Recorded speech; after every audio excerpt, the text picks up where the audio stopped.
Hey everyone, it's Force Friday! Welcome to Movie Films with Bill and Steve. I'm Bill. I'm Steve, but it's like Monday, Bill. No, we're recording this on Force Friday. Get with the times, motherfucker. Fuck. Weren't you at Toys R Us last night at midnight with 45 other people to go in the store to find one case of Black Series figures? So there's not nearly enough for you and the 45 other people who are there. And then did you go to Target and then drop $150 in your little BB-8 Sphero toy that's the size of a softball? And then did you go on Amazon and buy something else? Did you like go to Walgreens and buy the Darth Vader who's all like clear blue helmet because he's being shocked by the Emperor? Did you buy that repaint of that mold? Did you go to Amazon and pre-order the evolution of the Stormtrooper pack that's 4 figures that are like $80? It's all the same mold. You gotta get more repaints, or Hasbro, yo dog. We heard you like figures that just stand there, so we're just gonna make 5-point articulation figures to make shit. And there's always other figures, the other like deluxe 5-point articulation figures. Like, hey, you want Luke with some body armor? Well, here's Luke with some body armor, but the packaging is ridiculous. There's all this like empty dead space in there. You're okay with that, right? Do you like Legos? We got Legos. You can come to Walmart and buy Legos, because Force Friday, motherfuckers. It's okay, dropping the bit for a second. I went to Walmart just to see what was out there. Every single speaker in Walmart that normally is just playing music, like normal, just whatever, top 10, not top 40, whatever, normal pop music, whatever, in the store, every speaker was just playing Star Wars music throughout Walmart. Wow. I was walking around, like, over by like toys stuff, there's obviously a TV playing all stupid shit, but I'm walking down an aisle and it's just loud, like this, like John Williams score is just getting louder and louder as I walk down this aisle. I'm like, is there a TV someplace I'm not seeing? Then I was like, at that point I realized, oh, it's the overhead speaker system that normally is playing music. It's just blasting Star Wars music. That's weird. I hope it's like Christmas and this is all the music we hear in stores for the next 4 months. So no, I did not do any of that, Bill. Oh, you didn't go to Toys R Us with 45 other people? No, don't do it again. You didn't buy your Hero Masters figures? You want to buy a Bosk with really long arms to combine with your Boba Fett? Oh, well, Boba Bosk does sound pretty sweet. I need to go to Toys R Us right now. Bosk Fett. Bosk Fett. Like a Bosk. Like an IG-88. What up, motherfucker? Oh, fuck your IG-88. Beep boop, bitch. I combine with my ship because I'm a badass. Give a Zuckus in your Cloudhopper 9000 and go across the galaxy with 4-LOM. Star Wars reference. Motherfucker. So how you doing, Bill? I'm doing great. It is Force Friday, and I've spent like all day just coming to terms with trying to figure out why people are doing this to themselves. Mm-hmm. Because not only did most stores not, like my joke, most stores did not have apparently nearly enough stuff to satisfy demand, which is odd because this is not the first time this has happened. I think obviously Phantom Menace was a huge merch storm. Same thing happened with Attack of the Clones and Revenge of the Sith. Mm. This is not anybody's first rodeo. I don't know if it's a matter of they just have so much merchandise they released today. Like, everybody who has a license for Episode 7 dropped today. Bandai with their figure arts. There's the Fantasy Fight with the X-Wing miniatures game. They dropped news today about something. All the Halloween toys, all the pop vinyl, bobbleheads, action figures. I'm surprised Disney Infinity figures didn't just appear out of nowhere and store shelves. Mm-hmm. Like, it's just everywhere. Like, today was the day that every license just took a dump on your desk. I'm just here. You like Star Wars, motherfucker? Hope you like The Force Awakens. The Force is my money. Yeah, the money awakens in my pocket now. In my pocket. But, yeah, so that was that. It's been all day of just like people. I mean, we'll get to this in a little bit about that bit. But otherwise, it's a good week. Not a lot going on. Metal Gear Solid 5 came out. That's been my week. That's been my week too, ever since Tuesday. That was an interesting story about how it was like the only time in my life so far where UPS wanted me to sign for something, and I was really pissed about it. Because I was not home for it. So I had to change the delivery to like the distribution center. It's about 11 minutes away. And I just drove and picked it up. I was like, fuck, why did you do this to me of all days? Yeah, that's my usual experience with UPS. I don't like how often that happens to me. So it so rarely happens. that I didn't expect it to, and I got really upset. I had like such white hot rage taking over me, where I wasn't even yelling or anything. I was just very quiet, just sitting down in a chair, not saying anything. I have been waiting all day to come play this game that most people I know took off work for the day and just picked it up at midnight and been doing nothing but talking about it. Yeah. And here I am, just empty-handed with a little slip of paper saying, "Sorry, we missed you." I got that Horror Realm convention that I've always been a special guest at. Uh-huh. The last show wasn't that good. We talked about that.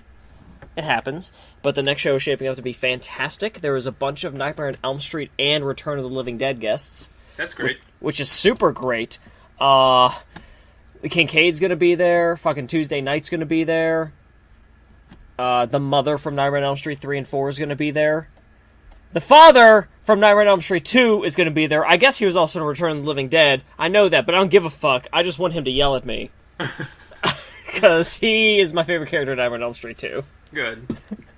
So it's shaping up to be a really good show, and I think it's going to go really well for everyone, including me. That sounds great. Get that money. Get that grain. Get that grain. So when is that again? What are the dates for that? That is in March. I can look up the official dates right now. Just give me a second here. It's March 4th, 5th, and 6th. Cool. Everyone start planning. Book your hotels. Get on Travelocity. Figure that out. It's going to be great. Contact William Shatner. He'll get you good rates on your rooms. Fuck yeah. That's great. Steve, how you doing this week? I'm doing pretty well. Same thing as you. Metal Gear. That's been my week. I've accomplished nothing except for playing that fantastic, amazing game. A Hideo Kojima game. And it keeps reminding you.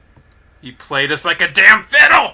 Like a damn fiddle! Fiddle! Call me Ishmael. Okay, Ishmael. Okay, Ishmael. I am Ahab. Hey, whatever. We gave her a like and she took the quick way down. She's fine. But yeah, fantastic game so far. I played it for about 22, 23 hours, and I only just now unlocked, like, the second map. And according to the mission list, I feel like I'm not even at the halfway point. And I've barely touched the side ops, which Bill is doing way better with than I am. That's all I'm doing. I'm on mission number 9, I think. I think I'm at probably close to 20 hours in this game. I either go back and redo missions to get all the objectives, or I just do lots of side ops. And that's all I've been doing. That or just working on Mother Base, or that. It's like... I thought I'd be able to get through the story mode very quickly. This is like the first Metal Gear Solid game where it's like, nope, you take your damn time. Yeah. You'll do stuff, and then story mode will stuff story wise will pop up. But otherwise, it's not just a hey, play this game. It's great. It's actually so much different. And I really appreciate so far is that like no one is spoiling it. I don't know if everyone's just taking their time, but like no stupid fucking asshole news site or game site is all posty about like this big surprise about the ending of Metal Gear. So it's like no, I'm glad no one's doing that, or at least I haven't seen it if it is out there. I haven't seen it either. And I'm not seeing it anywhere on Facebook or even on Reddit or anywhere. Like, no one has been like, here's the identity of Ishmael! Or anything. Like, here's the actual final boss. You beat the shit out of 12-year-old Liquid Snake with your fists. Which would be a great ending. Give him his daddy issues. You were playing as a fake big boss. The real big boss shows up at the end of the game, voiced by David Hayter. Whoa. So you were saying so that might actually be true. Even though no one said Fuck, anything, I hope that's not. I hope I didn't spoil that. I hope by accident. I know. I might be completely 100% wrong, but given what I know so far of the game, I still really hope that David Hayter shows up as Solid Snake. Me too. Well, one trailer did show like young boys that some people thought might have been Liquid and Solid. So if there is a 12-year-old Solid Snake in the game, I hope that he's still voiced by David Hayter, and that's just what Snake has sounded like his whole life. 12-year-old boy walks up. Metal Gear. Metal Gear. Aren't you like 12? I've smoked since I was 3. Just a box. So, you know what? But hold on. I gotta put the brakes on this little convo. We're going too far. Too much. I mean, I know it's cinematic masterpieces from Hideo Kojima. This is too much video game talk. This is a movie podcast. It's about movies, yeah. Sorry. That was our bad. So, you know what? So hope you enjoyed that mini review. We'll get back to that later. We have our full thoughts. So far, it's a 6 out of 5. Perfect score. That's when we're doing... stay tuned for our next show, Video Games with Steve and Bill. Game videos. Fuck, you're totally right. This way better. Damn it! Games talk. So let's talk games. Let's talk those games. Gamergate. Big news. I guess big. I don't know who. This is big news to somebody, I'm sure. Hulu is now offering a commercial-free subscription plan. It's about time, and I hear that it's only $4 extra. That seems worth it if you're a Hulu subscriber. I never subscribed to Hulu because I could not morally agree with paying for service that still had commercials. Even though it may be 1 or 2 commercials, guess what? I'm still paying for a service that gave me commercials. Where do you get off giving me commercials when I'm giving you $8 a month, motherfuckers? Suck my dick. No, so that's fine. $11.99. I might do that because I wouldn't mind watching all of Saturday Night Live. Mm-hmm. And Hulu does get is better with the new TV. Yeah, that's believable. But I have a PS4, so it's just gonna run it on there. Oh no, yeah. I just mean to see if I wanted to watch The Flash, I could be doing that with Hulu. And short of buying the Blu-ray when it gets released, the only way I could see The Flash is waiting for it to eventually show up on Netflix next year. Yeah. So Hulu is better for current TV. Who knows? Who knows about Netflix? So. Yeah, who knows? They're Marvel's bitch now. No more DC shows. Oh, is that? I didn't know that was a true thing. Oh, no, it's not, but I would believe it. Yeah, that's possible. I mean, all I know is lately it seems I've been reading more and more stuff about Netflix just cutting more and more movies off of it and becoming more and more of just a television show delivery platform. Yeah. Because I think, I don't know if it's strictly a Britain thing, but I know they said they cut a deal with a particular distributor and it's going to remove thousands and thousands of movies off of Netflix. Mm-hmm. So there's that.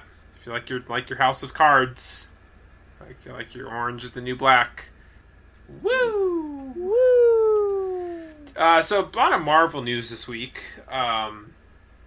Apparently, now Kevin Feige has been kind of in charge of a lot of the creative control at the Marvel Studios, but he always had to report to the CEO.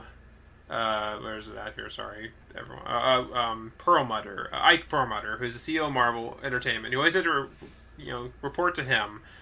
And then Jeff Loeb is obviously in charge of Marvel TV, and then Alan Horn is the Disney CEO.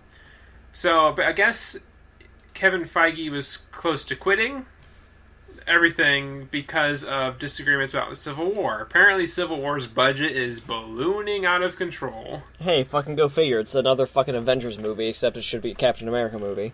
Yes. It might as well be Avengers 3, but we can't have that because we already planned everything, so that's Avengers 2.5 and all these other problems. So apparently, from this, there's been some restructuring. So now Kevin Feige will be reporting directly to Alan Horn and leaving the creative control of Marvel Entertainment. Mm-hmm. So it's more. So I guess that could be good things, could be bad things. Yeah, I'm curious. I'm curious to see what happens. I guess the good thing is, from my reading, if Kevin Feige wants to go for somebody for a role, now he can go directly to Disney and be like, "Hey, I need more money," instead of having to dick around with people who might stifle it. But at the same time, that could lead to bad things. But I guess the biggest benefit is I know some people like Chris Hemsworth's contract is going to be coming up soon. A lot of other people, so that might help at the time for negotiation, maybe getting a couple more. If nothing else, I think this is going to be good for the actors. Oh yeah, Disney will absolutely be willing to be like, yes, give Chris Hemsworth, give Chris Evans all this money. Yeah, I mean, I think that's the best thing about all this stuff is that it will help the actors get more money. I have nothing wrong with that. Yep, absolutely. Get that money if you can. And it could be a good thing, could be a bad thing, but we'll see. I'm curious to see. It might help things along. I think the bad thing, though, and I don't care. I'll be honest about for people who are fans of this stuff is it might lead to since he's not under Perlmutter's control anymore, but Jeff Loeb still is. So you're probably going to see a lot less crossover between the television shows and the movies. Yeah, probably. Not that there was a ton, anyways, mm-hmm. as far as I could tell. But that might not be good for some people who are fans of both entities. Right. So I can see that. Yeah, that'll be interesting to see where this all goes. I know it's because there's a lot of talk about because his contract is supposed to be coming. Kevin Feige's contract is supposed to be coming up in a couple of years, and there are a lot of wondering if he was going to move on or something like that. But I guess this kind of cements it. Yeah, cements it, and in a lot of ways, it might be a move for him to eventually move somewhere else in the company, i.e., like maybe Lucasfilm and other stuff. Mm-hmm. So I mean, I think it's good on him, and for people who are fans of the films, I'm sure it'll be good for them. I'd be interested in maybe this move will make us better fans, maybe improve the movies. Probably not. But it could. It could. I remain hopeful about anything that might make me enjoy particular media entity more. I don't actively want to hate everything. Yeah, seriously. So that's cool stuff. And with all this stuff, Chris Evans has been pretty vocal, saying he'll gladly stick around as much as they'll let him. Because apparently his contract is currently expiring with the Infinity War Part 2 in 2019. Yeah. He apparently wants to focus more on directing and other stuff like that. And I mean, if he can get a good contract, I think he'd be really well off sticking as Captain America, and that's the only acting he does, and otherwise he directs. Yeah, if he can get his contract set up to where he shows up for a movie once every 2 years, and then can contractually be allowed to do other stuff on his own time, I think that'd be fantastic. Mm-hmm. Yeah, I mean, because if you're in his shoes, why not stick around and make more money? Exactly. I mean, more movie directing. I mean, he's still looking great for his age. He has tons of opportunity available for him. He has probably another 30 years of work in the industry, at least, available to him. He might as well keep getting the money now, and then he has all the time in the world after that to go on to do direct and stuff. Yeah. But obviously, I'm just someone just sitting here in a tiny apartment in Illinois. So he can do whatever he wants. This is just a personal opinion. So go for it. Go get him, Chris. Go get him, Chris. You handsome, beefy man. Good luck, Frank. There's a RoboCop reference. I said Ghostbusters for some reason. We don't have any Ghostbusters news this week. Quick, let's make up something. Did you hear about the women? There was a GIF made called Spawn Campers. That's a WebM, not a GIF. Whatever. WebMs are different. They're like little video clips. I don't know what computers are, Bill. You got your phone, a smartphone. I guess my phone is a dumb phone. It took me like a week later in order to see the title of that and get it, and then I laughed all over again. Yeah, check it out. It's all over 4chan. Go find it. It's a treat. You'll find it easily. It's a wonderful, beautiful treat. So moving on from Marvel Disney, we're talking about Star Wars. More Disney news. More mentioned Force Friday. Predictions are coming in for the merchandise sales this year. We're looking at Force Awakens potentially breaking $5 billion in a single year for Jesus Christ. Which again, like I was making a bid out of, I guess. Like there's everything. There's Halloween costumes, pop vinyl, bobbleheads, Lego sets, play lightsabers. There's all different spectrum of toy lines. There's a new Star Wars Monopoly where the board is round. I know this is not the first time they've done it, but it still looks terrible. It still looks terrible. I mean, it's everywhere, and the film is not even out for another 4 months. Still not out. Now, this leads me into I can't remember if we've had a full discussion yet about what we think the movie is going to make. I know we've had some ideas based off Jurassic World, but I can't remember if we had our full discussion yet.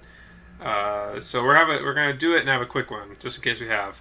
I think I made this prediction earlier on Facebook. I think Force Awakens will beat Avatar domestically. Maybe. My reasons for this. Star Wars has never had so much pop culture saturation and I don't know. I gotta say penetration. I guess it's everywhere. Like it's more than, like because when Phantom Menace came out, it had been forever. Like the major people that were interested in that movie were adults and people who remember the first trilogy. So that made it big, and obviously those movies carried over. But since Revenge of the Sith, there's been more television shows for kids. There's been the animated film.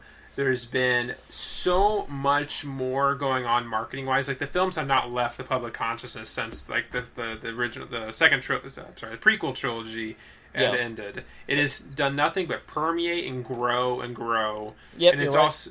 Sorry, go ahead.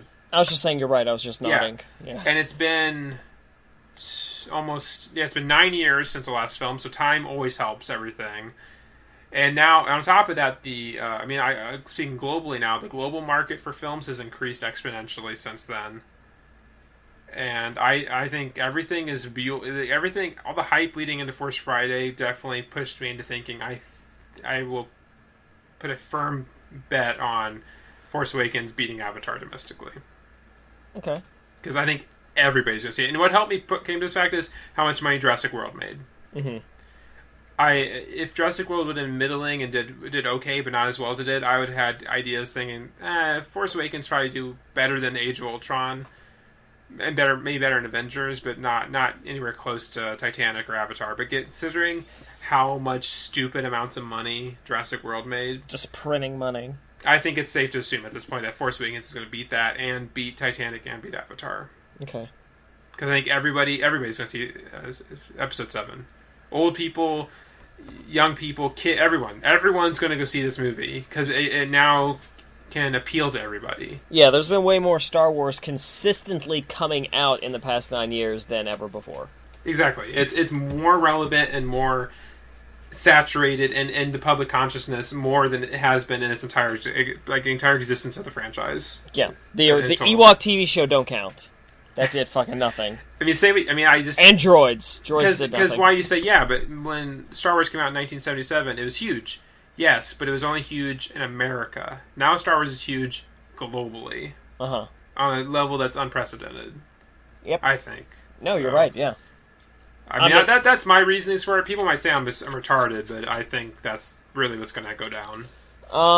My opinion is that there are no Jar Jar Binks fruit roll-up snacks covered in sugar crystals. That doesn't exist. So, film's going to be a flop. Gonna make maybe $30 million domestically.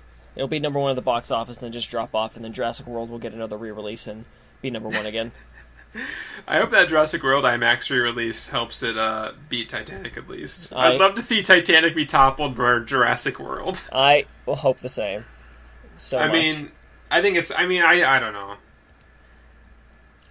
Avatar's worldwide is so high, it might not beat that worldwide, but I still think domestically it has a chance. No, absolutely. I'm curious to see how it's going to make money. I'm curious to see how much. Well, especially because we said like before the month long of IMAX screenings. Yeah.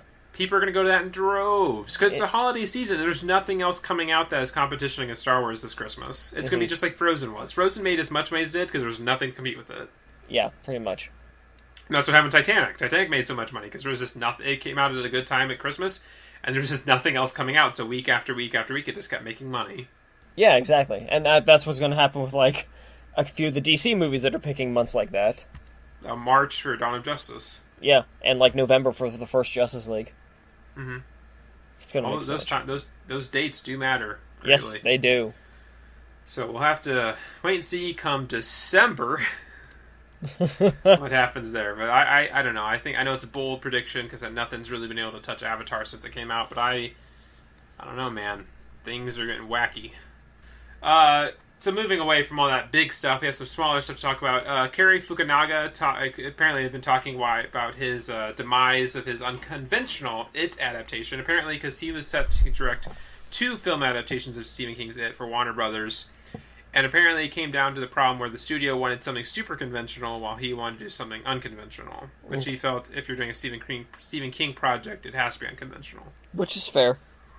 Apparently he wanted to make Pennywise not just a clown, but factor more into the kids' fears more and do all sorts of stuff. Seems interesting. That's a great idea. Yeah, I mean, again, we've talked about before, I don't understand how people can find Pennywise scary. At all. I mean, all my props in the world to Tim Curry. I love him as an actor, and I think he's fine, but the stuff he's doing and the things he's saying, how can you take that seriously? Mm-hmm. Do you have Prince Albert in a can? You do! You better let the poor guy out! Oh my god, this is the scariest movie of all time. Yeah. Oh my god, that's a clown! Did you guys forget about that weird space spider? But so that's interesting that he's been able to talk more about that. I don't know what I don't think I've heard quite what's going on with that. I think it's still in production, but not moving anywhere because I think they're doing script rewrites and all sorts of new shit. Yeah, I mean... Oh yeah, I guess there's a new director, Andy Muschietti. Machete. It's Machete. Machete. Okay, so that's great news. I believe that dude, which means whatever It movie that we're going to get is going to be boring and generic. Because that's what the studio wants, and they're just going to keep hiring directors until they find a director that does what they want to do. Yep. I always see both sides of that, because studios are to make money, so why bet on something unsure when you can bet on the sure thing? Speaking of sure things real quick, I want to talk about, everyone's talking nonstop about We Are Your Friends, Zac Efron's new movie that bombed. Yeah. Everyone's saying it's a huge bomb. It made $1.8 million, and the movie didn't cost that much to make. Yeah. Like, yes, it was a huge bomb for how wide of a release it had, but, like, financially, it's going to be fine. Yeah, financially, it's fine. I mean, it won't make a ton of money, but they probably shouldn't have just released it in 2,300 theaters. Yeah, it should have been a limited release type movie. So I apologize. I kind of cut you off there when you were saying something. I have no idea what I was saying. And never mind then. I'm sorry. I cut you off as Zac Efron. Woo! Woo! Mad Max Fury Road. Did you saw it? Do you want to see it again? It's returning to IMAX 3D for 1 week, starting Friday, September 11th. Oh man, on one hand that sounds awesome. On the other hand, I would have preferred that like a month or two ago. Not now that I own the Blu-ray, I can watch it anytime I want. I never got to see it in IMAX, let alone 3D. I might pop out and see it. You know what? I only got to see it once in theaters. I would love to see it again in theaters. You are right. I got to see it 3 times in theaters, so I don't have as big of an itch as you probably do. Yeah. So I might pop out and check that out. It'd be my second IMAX 3D showing. The first time I saw it was on accident. I went to see Pacific Rim, and I wanted to see it just a normal IMAX. And there's a local theater I hate going to because like the ticket booths, like everybody's behind like bulletproof glass, and I can't hear a fucking word they say. So I said one time, they thought I said another time, and I was confused. I said, okay. And then as I walked in, I got my ticket ripped. I got my 3D glasses, and I was like, oh no. What did I get myself in for? Admittedly, it was fine. It was just not the experience I wanted. Not what you wanted, yeah. Not for IMAX 3D. I did see Elysium in IMAX, and that was great. That's cool. That one I just didn't see in IMAX. Yeah, because Charlotte Copley is fantastic. That movie's great. But yeah, fuck yeah, Fury Road. Go see it if you haven't seen it yet. Yeah, what are you doing, you dingus? What is wrong with you, you dork? Movie made good amount of money, just not enough, like a lot of good amount of money. But I think Warner Bros. Is still happy with the critical reception and the fact that it made a decent amount of money that they're still totally willing to go forward with more stuff. It's a mix of the fact that they're happy with the money that it made, the critical reception, and also they've made $1 billion elsewhere. So sure, here, George, have a little bit more play money to make another fantastic film. Let's hope that's the case. I really hope the rumors come to fruition that he's set to direct, if they ever get to it, direct Man of Steel 2. That'd be nice. Also, it'd be nice to get a Man of Steel 2. Yeah. Because I like Superman. Speaking of sequels, Jack Reacher 2 is set for a fall release date of October 21st, 2016. I didn't even know they were making a Jack Reacher 2. I love Jack Reacher, so I'm totally down for this. I thought Jack Reacher was a fun film. Curious to see what they do with the Jack Reacher 2. Tom Cruise, everyone says he wasn't tall enough, and you're right, but he still did fucking great in that film. Apparently it's based on Lee Child's 2013 book, Never Go Back. The basic summary of the novel is, in it, Reacher heads back to his old military base in Virginia to take a woman to dinner who is now the commanding officer. By the time he gets there, she has been arrested, and Reacher finds himself being charged of pummeling one guy and fathering a child with a woman. He can't remember either transgression, but gets to the bottom of it with cunning and sometimes brute force. And punching. Fuck yeah, Jack. And driving muscle cars and fishtailing all over the place and being great. I love Tom Cruise. I do too. I enjoy seeing him in films. He's charming as fuck. He is charming as fuck. He really fucking is. But that's the last bit of news. Speaking of people who are charming as fuck, we're back, baby. Woo! Statham Week! It's another Statham Week in our long-standing series of Jason Statham films that we've been running throughout the year. We are back, and because of our slip-up last time, we are back in full force. We have a monstrous episode for you guys this week, starting off first with Transporter 3 from 2008. Directed by Olivier Megaton, for better or worse. Again, more Luc Besson greatness here in his writing. Frank Martin puts the driving gloves on to deliver Valentina, the kidnapped daughter of a Ukrainian government official, farmer sails to Odessa on the Black Sea. En route, he has to contend with thugs who want to intercept Valentina's safe delivery, and not let his personal feelings get in the way of his dangerous objective. I hate when they're longer. I fuck them up more. It's fine. And these are weird names. I did not realize her name was Valentina until like the end of the movie. Yeah. Because the minute I thought it was like Palantina, like the Kid Icarus character. Right. That was not the case. No, it was not. So Transporter 3. Transporter. He will fuck you up. Transporter drives a car real fast. He's got to deliver the package equal time, but don't forget he has his rules. The Transporter. Starring Jason Statham. Fuck. Okay, let's stop. The bad guys use bomb-loaded bracelets to try to stop his progression. He's got to drive his car very fast. Transporter. I'm trying so hard. Remember the Transformers theme song. Oh, no, I know. We'll do the Beast Wars. Transporter!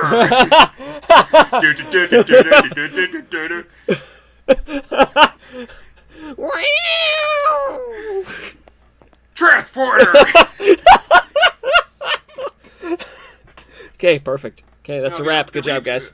Reboot opening. I'm just going to keep doing mainframe entertainment openings.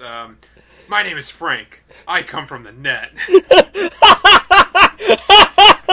Oh man, I want to see Jason Statham fight Megabyte. Yeah, that'll be Crank 3. And then he'll fuck Hexadexel. Yeah, there we go. I'll fuck her face off. Fuck yeah. So Transporter 3. Steve, what did you think about Transporter 3? Well, I will say that I think that in general, I'm not a big fan of the Transformers. Transformers. Fuck. I'm all Transformers out because we kept doing that. I seem to not be that big of a fan of the Transporter franchise. They're objectively super well made. The action's fun, but I just can't get that into them. Not super into the first one, not super into the second one. I think that I got into the third one the most, though. Is it because of the redhead Russian chick? You know, you really just said what I was going to say. Because she was wonderful. She had the red hair and the freckles and the Russian accent, Ukrainian, really.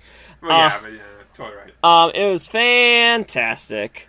Natalia Rudakova, who is only in the film because Luc Besson was walking in New York and saw her and said, "Hey, you want to be in my movie?" Thanks for seeing her, Luke. She was a hairdresser, immigrant. He got her acting lessons and just put her in this movie. Good for him. Good for her. And then he fucked her. I don't know. Luc Besson doesn't seem like that kind of guy. Well, no, I don't mean he, used this to fuck her. I mean, over the course of making the film, he got to know her better, she got to know him better, and then as adults, they consensually had sex.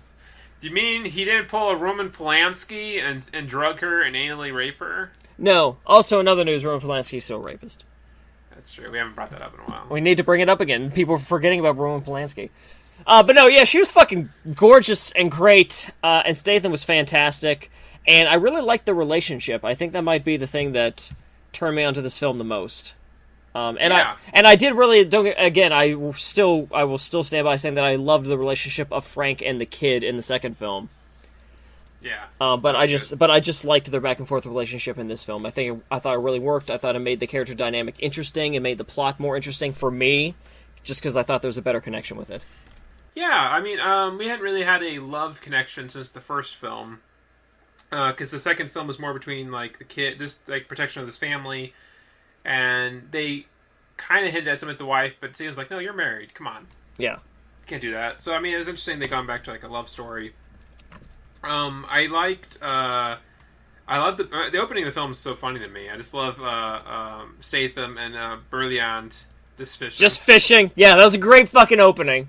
That was so good. I really enjoyed that. The thing that strikes me both about Transporter 3, it doesn't feel like it should be the third film in the series, because it feels smaller. Yes, it does feel smaller. Like the second one we talked about, it's like Statham has to like save the world, Save from, the like, whole this fucking world. chemical like disease, all this like and all these like cartel stuff. And the third film, all he's mainly doing is trying to save This girl and himself. this girl who is the daughter of a minister in Ukraine, who is going to sign stuff to help do environmental protections, but there's this corporation who doesn't want him to do that, so they, kidnap the girl and everything. So he's just trying to protect a girl and stop, like, toxic waste from being dumped in Ukraine. Yeah. As opposed, again, to saving the world from a deadly virus. From killing all these people. All the whole world. The greatest hero. So in my eyes, like how like normal like action film sequel progressions go, I feel like Transporter 3 should be Transporter 2. Yeah. And then Transporter 3 would be the whole jump the gun, flipping a car upside down, knocking a bomb off onto a crane. There's a crazy chick that shoots people while wearing lingerie. Yeah. It just goes bonkers bananas. That I don't that's so weird. Just how like the progression there, and it's right because Luc Besson is still the writer in all three of these films. Yeah, I mean, I dig that though. I dig that it was so different. Oh, absolutely. And I mean, I don't mind that at all. And there's still some good ridiculous stuff. I feel like but again, like I it keeps clicking my brain. This feels like more of a sequel to the Transporter because Transporter had some ridiculous elements, but it's still pretty grounded. And Transporter 3 has some ridiculous moments, but it's still pretty grounded. Yeah, I think the most ridiculous stuff is probably when he drops the car into the water and he's using like these bags to fill up with air from the tires to like help the car like float back up to the surface. Yes. It was great. I loved it. It was ridiculous and fantastic. Absolutely agreed. I super enjoyed that. The fight scenes were really cool in this one, I felt. They were, but in my negative, I'm not a fan of this director. It's having the trouble that happens in some action films, especially again maybe around that time. Where I couldn't tell. I guess this makes sense because I've heard complaints about Taken 2 and Taken 3, and he's the same director for those where the camera's too close or shaking, fast cuts all over the place. Definitely agreed on that, yeah. It was like that's the fight when he's at the German tech guy's place, and like the people show up to get her back or get him back on the road. Yeah. It's so all over the place. It's so hard to watch at times. That's probably my biggest complaint of the film in that regard. No, the directing choices. The directing, cinematography, and editing choices, which is all coming from the director, as you said, because it's in his other films. Definitely, that is a con with the film. Mm-hmm. I started laughing during that fight, though, is the fact that Statham is progressively getting undressed. Yes. While fighting these people, and I was laughing because, like, oh, here's something for the ladies. Absolutely. Which is hilarious because it becomes an actual thing with Valentina. Yes! It actually meant something, and it made me laugh. It actually had value, and it actually developed these the relationship between these two characters in a way. Yeah, it was fantastic. She just kept on making those fantastic eyes the whole fucking scene, and then it became a striptease later in the film. It did. She made Jason Statham strip, and he was the most angry stripper I've ever seen. Yeah, because he just want to deal with this shit. I don't want to deal with this shit. I'm just gonna fuck you to get this over with. Yep. Because that's how fucking he rolls.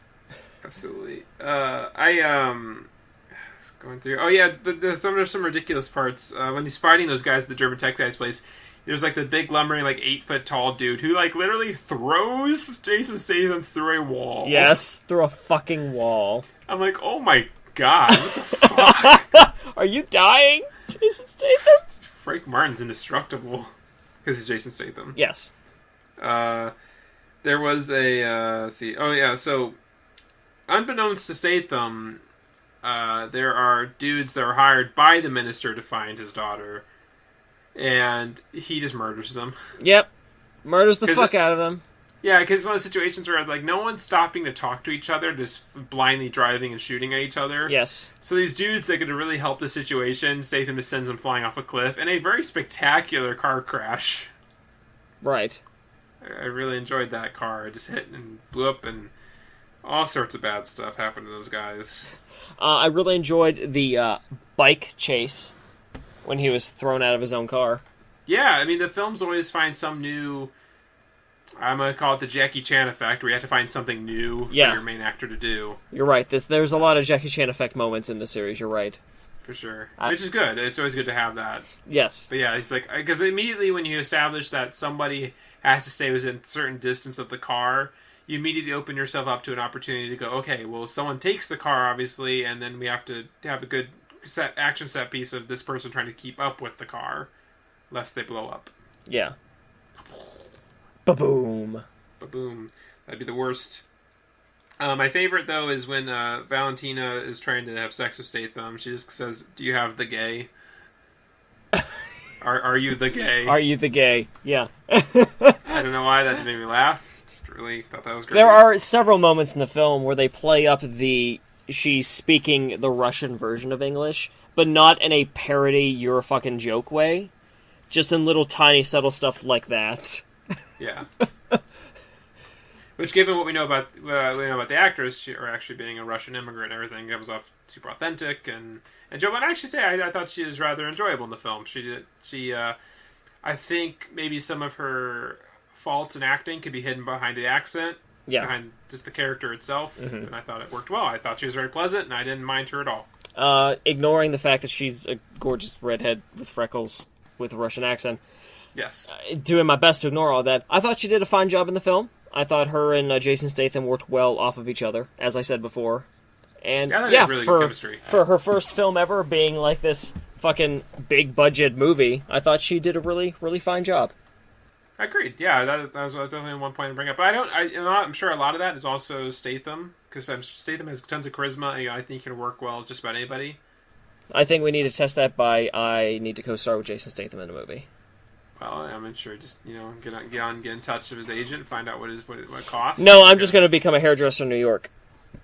Just get found by Luc Besson. Just get found by Luc Besson. Hey, live the dream. And then I'll sign up for Transporter 5, The Return of Jason Statham. Real quick, while we're talking about Transporter 3, this weekend happened to be Transporter Refueled has dropped. So far, I have not heard a single positive about this film. I think the biggest problem I'm hearing people is the fact that the lead actor they have in the film replacing Statham is clearly trying to be Jason Statham. Yeah. And he's not a good actor, and it's one of those cases where if Statham had this script, the film would be perfectly fine. Statham could elevate this material to a new level. His charm is Statham. Statham bringing his aura to a project can definitely elevate material. Right. And it's like everything else in this film is okay, it's fine, but it's just the lead that just drags it all down to the shitter. Mm-hmm. And I didn't realize, for some reason it didn't click with me, I didn't realize Ray Stevenson is in the film. Really? And he plays Frank Miller's father. I didn't realize that was him. And it's like, hey, if you want someone to replace Statham, why not just use why not just use Ray Stevenson? Yeah, seriously. That would have been great. That would have made total fucking sense. Ray Stevenson's fucking badass as shit. He is. He's fucking just awesome. Use him. What are you guys doing? Why are you using this block of wood? And even then, the actor who played Frank Martin in the TV series was pretty good. Okay. Yeah. I mean, the TV series wasn't that good, but he did a fine made for TV Frank. Yeah, It's just like what's going on? Whatever. It's weird. Anyway, back to Transporter 3.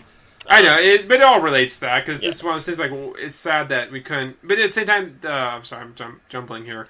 Transporter Refueled isn't numbered, so Statham could still come back for Transporter 4. Exactly. I think that was a good save. Maybe like the Bourne situation, where Jeremy Renner comes in to play Jason Bourne in one movie, and then the next movie after that, we got Matt Damon coming back. Right. So hopefully that's the case here. Hopefully. I want more Transporter films with Jason Statham. Me too. That'd be great. So we were kind of jumping into a lot of positive stuff. I like the villain. Oh yeah, definitely. The villain was great. Trying to name an actor, I'm blanking all of a sudden. I'm always terrible with names. I will admit to that my whole life. For when he first showed up, I thought for a second that... Jeffrey Combs. I thought he was Jeffrey Combs for a second when he first showed up. And I thought I was going to be in for a great time. And then I started realizing, it's not Jeffrey Combs. That's not to say that the actor they did get... Robert Knepper, Knepper, Knepper, Robert Knepper, Kepner, I can't. Just let it go. Robert.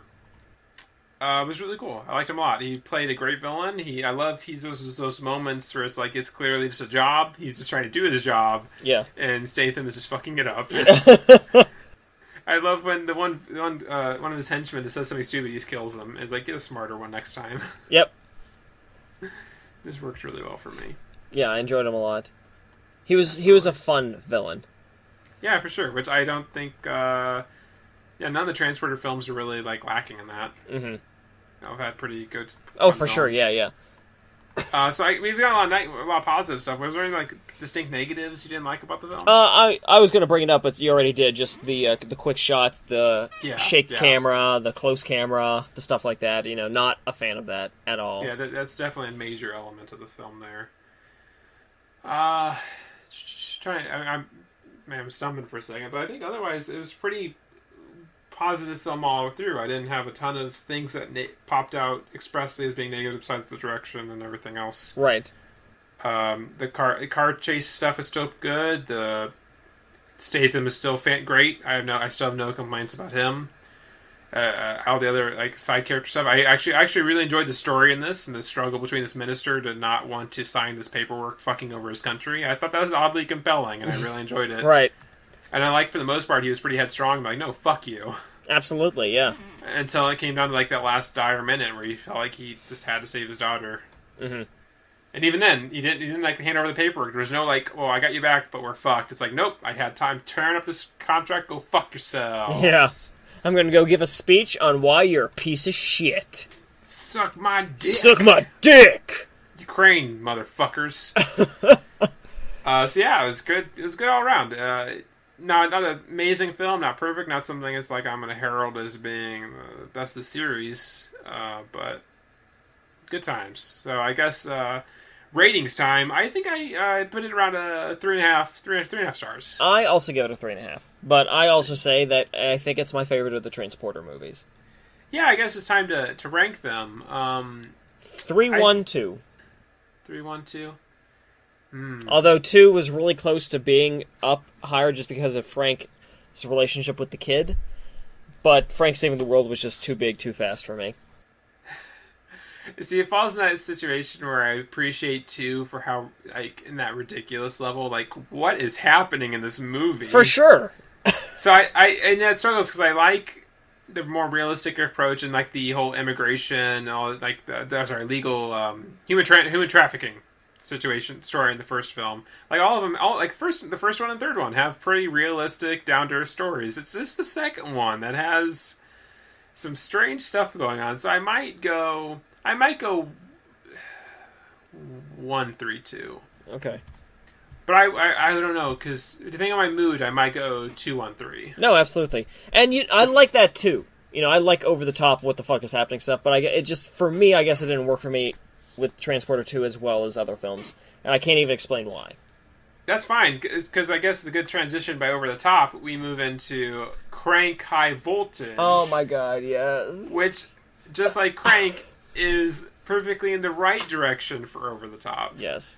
We talked about Crank. We said it was phenomenal. And I think at the time I was struggling to not get too much into Crank High Voltage, because for as great as Crank is, High Voltage just throws it down a staircase and says, fuck you motherfuckers. You're a piece of shit.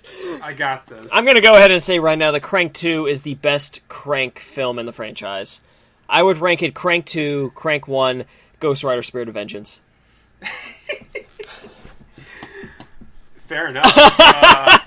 Even then, I might put... Ghost Rider might be above Crank 1. It might be. It might be. That was probably one of the most enjoyable... Rambo might rival it for like most enjoyable theater experience I've ever had. Yeah. Because when I saw Rambo, like I said, I had like 10 people I knew from school who were all just down for heads exploding. Yes. And then Spirit of Vengeance was the same situation as me and like several people from college at the time, because that came out. And just, it was us and then maybe 10 other people at the theater who all knew what we were in for. Which is perfect. And we all loved it. Great. It was great. For some reason, people don't like that movie. I'm like, what is wrong with you?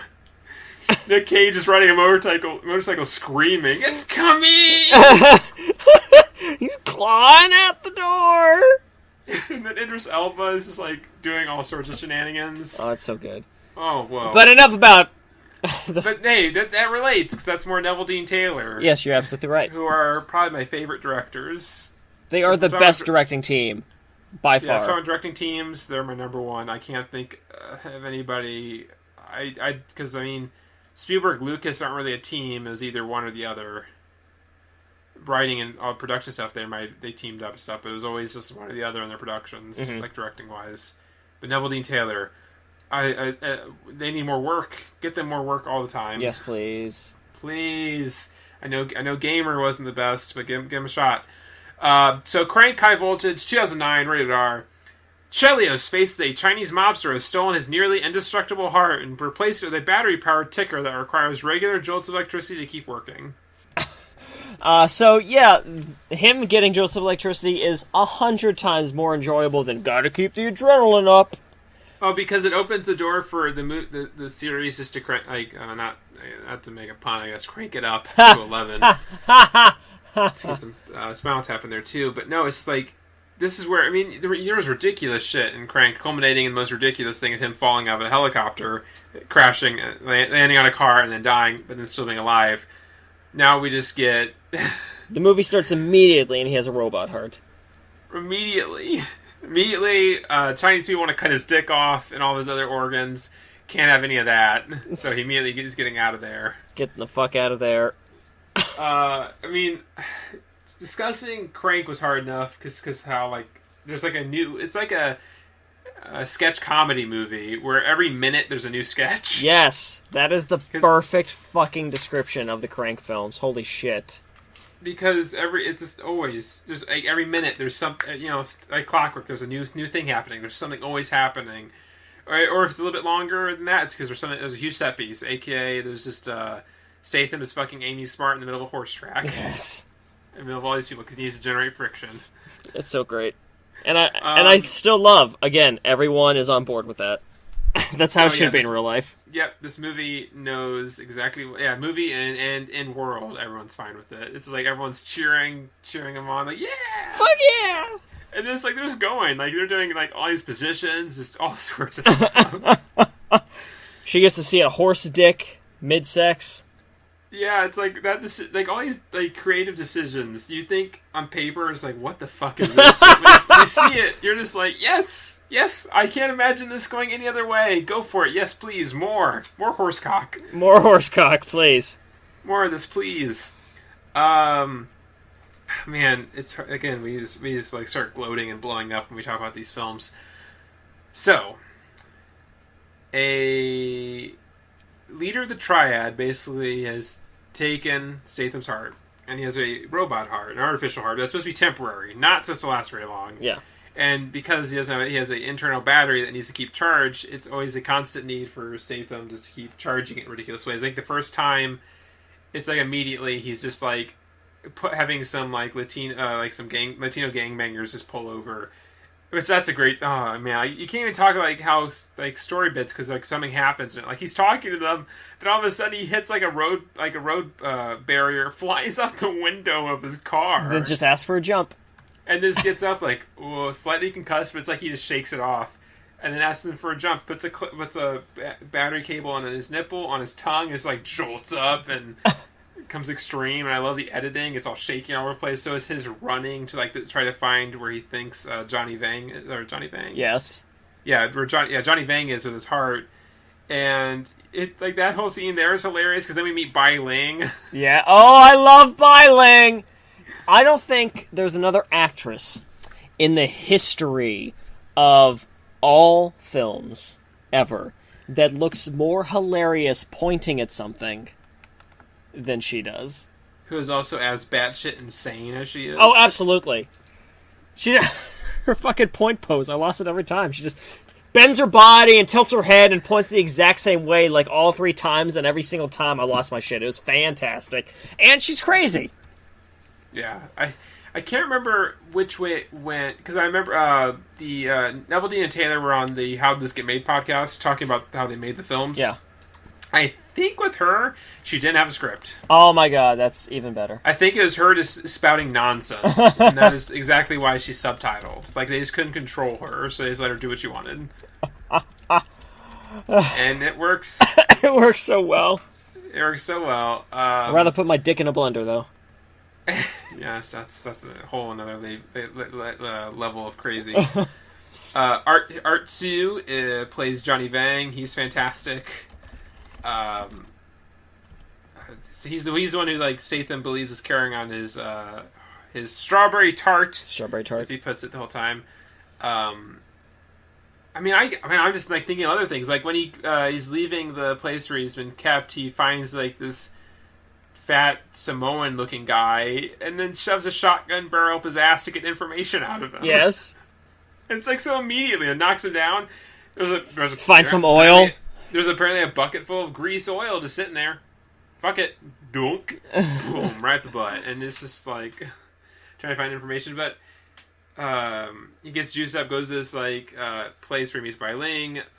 There's crazy like Asian hookers and prostitutes running everywhere. There's dudes running around in Bryce Patty hats carrying AK-47s. She takes a bicycle and starts Bai Ling takes a bicycle, smashes some dude's dick in. Other guys show up. She keeps calling Jason Statham her Kevin Costner. I mean, he chases after Johnny Vang. I don't even remember what happens. There's so much. There's so much that happens in this film. It really is. Okay, here's what we're gonna do.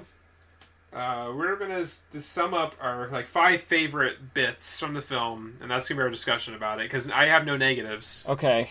I have nothing negative to say about this movie. I love Statham. I love Amy Starr. I love Dwight Yoakam as Doc Miles. I love Evan Ramirez as Venus with his full body Tourette's just jerking all over the fucking place. So let's just get into David it. Carradine as fucking Poondong.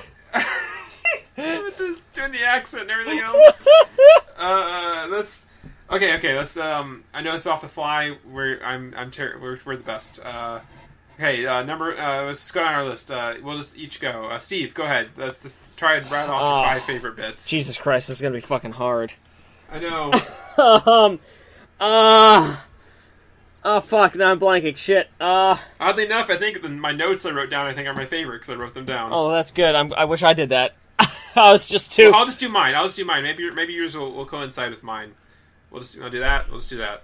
And maybe I'll jog your memory. Oh, okay. One of my fifth favorite bit, Statham awkwardly trying to rub against people with the horse track. Oh, and I loved when he does it. The guy freaks out. He's like, "No, man, it's all you, man. It's all you. It's all you. What are you doing?" Just a simple little gag, but yes, that's the joke that made that whole fucking scene. Looking on my list, I'm going to organize them quickly. Number 5, Statham goes to a strip club where he finds Amy, and there's a woman who gets shot in the tits and her boobs melt.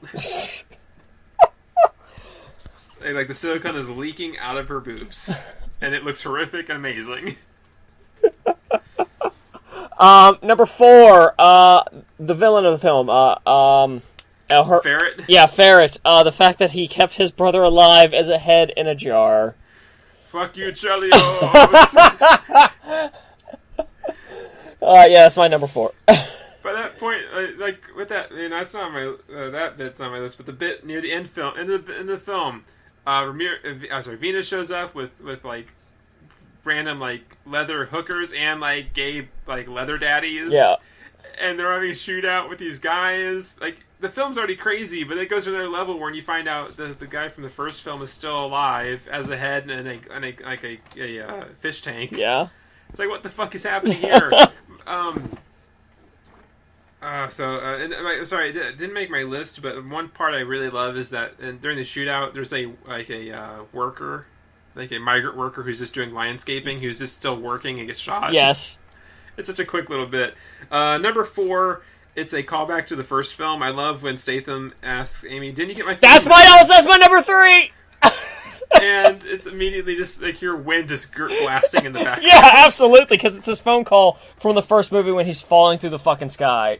It's so good. That's my number 3. Okay. Okay. What number are we on then? Okay, so that was your did you do your 4 yet? Yeah, my 4 was the head. The head. I'm sorry. Oh yeah. Your 4 was the phone call. My 3 is the phone call. Okay, my 3 is the porn strike. I do like the porn strike because it's fun to see the actors, especially the one fucking guy whose name I always forget, but he's fucking hilarious. Yeah, dropping loads on your wages. I want to fuck your prisoner. Exactly. Come on your silly wages. And the funny is, I can keep you in anecdotes. I mean, please go listen to how this made. They talk a lot more about the making of it. But Ron Jeremy wasn't supposed to be there. He just showed up. That's fantastic. They invite all these people, and they did not invite him because everybody has Ron Jeremy. But he just showed up, like, "Hey, you guys doing it? You film a movie?" It's like, fuck you. Fuck you, Ron Jeremy. Absolutely. Oh, okay. You're number 2. Well, what was your number 3? Oh yeah, the porn. The porn strike. Okay. Porn strike. Number two. Oh,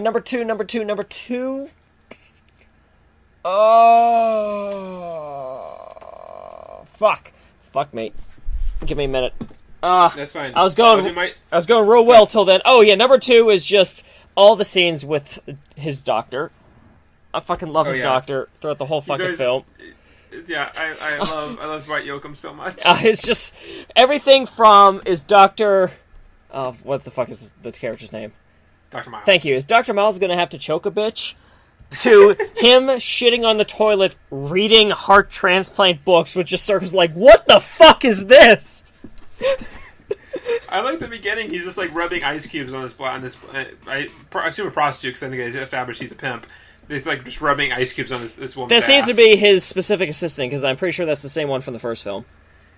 I know, but it's also they imply a lot that he also like has hookers. Yeah, they do definitely imply that. My number 2, probably Corey Haim. Yeah, Corey Haim is Randy. you're absolutely right. And I like how they establish his character so much. Like, hey, I've dealt with like some women before, and he has like this black girlfriend who's just treating him like shit in a car. And, like, there's like this Just treating him like shit. Like 30-second bits about his past. Like, why is this here? We didn't need this, but here we go. Thank you so much. And his shitty little nice jug shirt.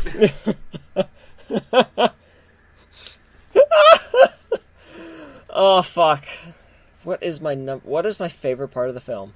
Part of me is leaning towards the whole ambulance scene, where the other dude literally just dies as he's getting his battery. Yeah. But I think. This is good podcast material. This is great podcast material, and I really liked the fact that this isn't a favorite bit, but I really liked that the gangster that he didn't kill in the first film came back. Mm-hmm. Except now he was a dick. Oh, Don King. Yeah, thank you. Don Kim. Don Kim, yeah. I like how he picks it up. It's just, yeah. It's like, oh, great, you. Then they all just kill each other in the car. Then they just fucking kill all of them.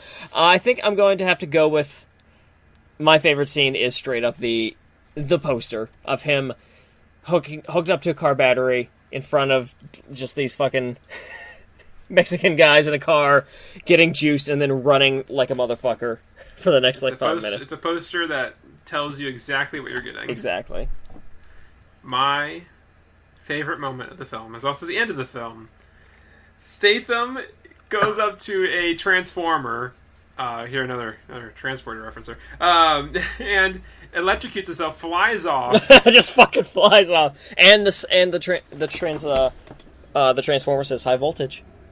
Yep, and it all explodes, and he's on fire, punching the villain, and then he sees Mai Ling, but he's so, like, out of it. He thinks that she is Eve, played by Amy Smart's character, Eve, his girlfriend, and he's on fire, and starts hugging and kissing Mai Ling, who is screaming and trying to get away from him, and he just sets her on fire, and she runs off screaming. My favorite part might actually be his hallucination during that. Because he just sees, like, horses around his girlfriend for some reason. Yep. And, like, just the psychedelic bullshit. He hugs her, he's on fire, then he turns to the camera and just flips it off. Yep, just fuck you guys. While he's on fire. Fantastic. Holy shit. What a way to end a film. You can't do it. You can't top it. There's just so much in this film you just can't keep... Oh, there's a giant kaiju battle. Yeah. That happens. It's just... We can't do this film justice without watching it and talking while we watch it. Yeah.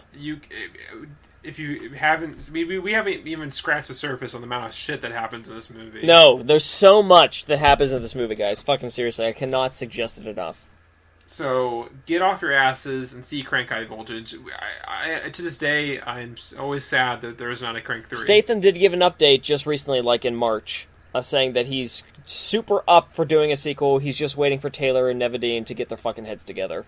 Well, I mean, yeah, I don't blame him. I mean, you want to come up with something good, and on top of that, I'm sure you gotta wait. I mean, I don't know if it's Lionsgate holding it up or what's going on there. So we'll have to wait and see what happens. I want it so bad. And Statham's a fan. Like, apparently he turned down, like, 3 other projects in order to be in Crank 2.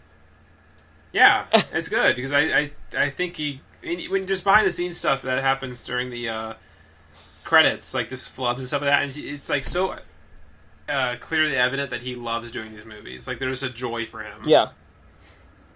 And it's so funny, because, like, this was, like, a huge, first really big thing for him doing comedy kind of stuff, and, like, he never thought of himself as being funny or being a comedy guy. Mm-hmm.